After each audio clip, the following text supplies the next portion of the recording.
Assalamualaikum, selamat pagi, selamat petang, selamat tengah hari. I love sejarah, we love sejarah.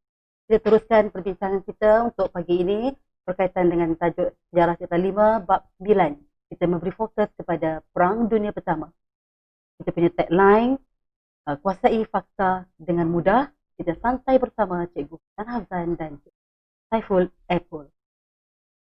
Baiklah, persoalan yang mudah untuk kita memahami Perang Dunia Pertama ataupun akronim dia PD1 atau bahasa Inggeris dia The Great War.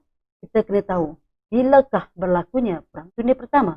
Okay, kalau tengok di skrin kita dapat tahu bahawa tempoh peperangan Perang Dunia Pertama adalah hari 1914 hingga 1918. Ingat betul-betul tarikh berkenaan 1914 hingga 1918. Okey, kalau ditanya di mana berlakunya Perang Dunia Pertama? Okey, tengok peta yang menarik tu berwarna-warni. Kalau tak nampak di komputer yang cikgu paparkan, boleh Google saja di internet. Kamu cari lokasi Perang Dunia Pertama, kamu akan dapat keluarkan peta lokasi dia, iaitu di sekitar negara-negara Eropah. Kalau tengok di peta, kita nampak nama Perancis. Okey, kawasan-kawasan yang nampak di mata kamu tu lah. Okay, nanti boleh cari sendiri di internet. Di mana negara ataupun benua Eropah. Okey, kita teruskan. Mengapa berlakunya perperangan?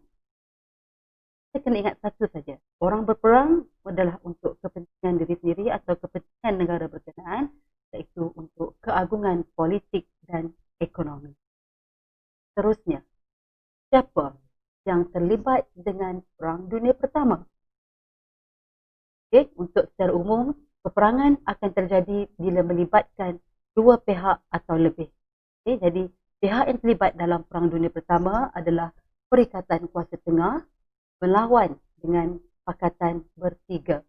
Kita akan tengok nanti siapa atau apakah negara-negara yang menganggotai Perikatan Kuasa Tengah dan negara-negara yang terlibat dalam Pakatan Bertiga. Okey, ini cikgu dah senaraikan.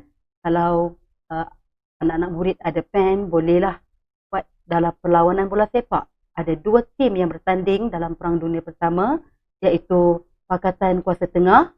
Okay, kalau kita tengok ada Jerman, ada Austria-Hungary, ada Itali. Atau akronim yang mudah yang cikgu nak bagi kamu ingat, gunakan pendekatan Jahi. Okay, J untuk Jerman, A, H untuk Austria-Hungary dan juga I untuk Itali. Mungkin ada yang tertanya, mengapa warna merah cikgu? Warna merah itu menunjukkan bahawa Pakatan Kuasa Tengah adalah diketuai oleh Jerman yang mempunyai peralatan perang dan juga angkatan tentera peperangan yang besar. Dan Pakatan Kuasa Tengah dia bertarung dengan pasukan Pakatan Bertiga. Siapa yang menganggotai Pakatan Bertiga? Okay, kalau tengok di skrin, kita ada 3 negara. Okay, yang cikgu dah buatkan warna biru, iaitu BPR, akronim dia. Apa dia B, apa dia P, apa dia R. Okay, B untuk Britain, P untuk Perancis dan R untuk Rusia. Okay, ada yang tanya, mengapa warna merah cikgu Rusia? Okey, senang saya jawapan dia. Rusia adalah ketua kepada pasukan Pakatan Bertiga, Britain, Perancis dan Rusia. Okay. Terusnya, kita tengok apakah kesudahan peperangan antara dua pasukan. Siapakah yang memenangi peperangan tersebut? Okey, cikgu dah paparkan, kamu boleh baca, kamu boleh tengok pasukan yang menang dalam peperangan Perang Dunia Pertama adalah pasukan Pakatan Bertiga.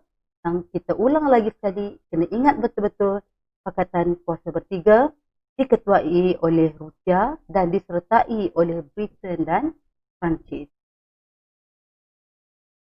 Mungkin ada yang tertanya-tanya, mengapa berlakunya Perang Dunia Pertama? Okay, faktor segera, kalau dalam soalan objektif dia selalu tanya, apakah faktor pencetus Perang Dunia Pertama? Jawapan dia mudah. Okay, cikgu dah highlightkan warna merah, itulah jawapan dia, iaitu pembunuhan waris tahta Austria-Hungary. Atau nama dia boleh sebut di situ.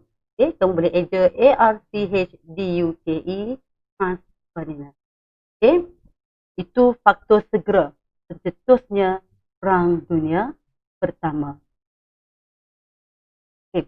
Ada lagi faktor-faktor lain yang mencetuskan Perang Dunia Pertama, iaitu kegagalan sistem pakatan. Yang kedua, faktor ekonomi, iaitu dasar imperialisme barat. Yang ketiga, persaingan persenjataan ataupun ingin tunjuk kekuatan ketenteraan. Dan yang keempat, perkembangan pendidikan ideologi. Seterusnya, bila kita belajar sejarah, kita kena tahu sebab dan akibat. Jadi kita tengok apakah kesan Perang Dunia Pertama dari aspek politik.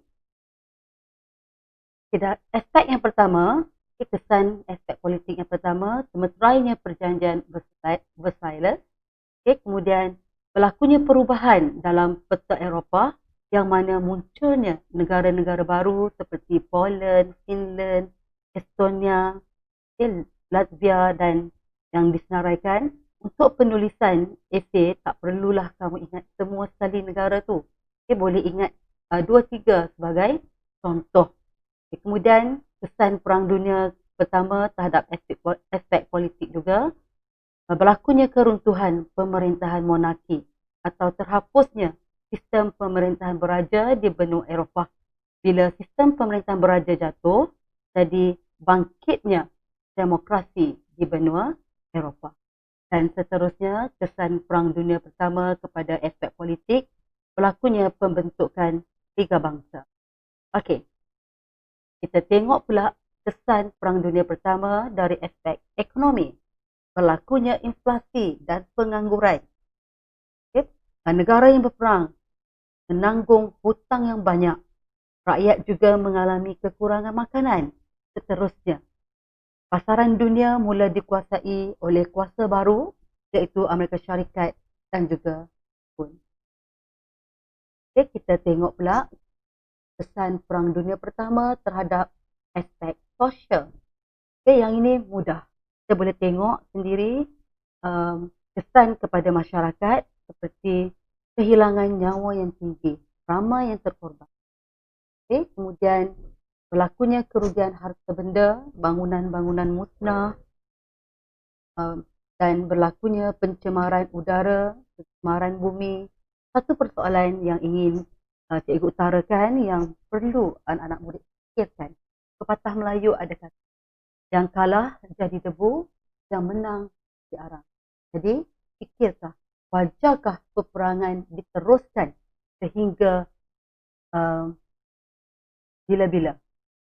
Boleh fikirkan, wajarkah peperangan diteruskan? Kalau wajar, mengapa? Kalau tidak wajar, itu kita bersedia untuk menjawab soalan cepat berkaitan dengan peperangan. Jadi, fikir. Baiklah, kita dah habis perbincangan mudah yang ringkas berkaitan dengan Perang Dunia Pertama. Apa yang cikgu ingin tekankan kepada anak murid, setiap perbincangan kita kena tahu fakta, kita kena faham cerita, kuasai kronologi dan hafal kata kunci. Tadi cikgu ada senaraikan kata kunci yang cikgu dah warnakan dengan warna merah.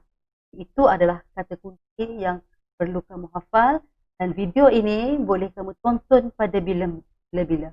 Semoga memberi manfaat pada kamu. Sila subscribe dan ulang tonton video berkali-kali, kongsikan dengan rakan-rakan yang semoga semua cemerlang untuk sejarah dan juga cemerlang kehidupan anda dunia dan kita jumpa lagi di lain masa.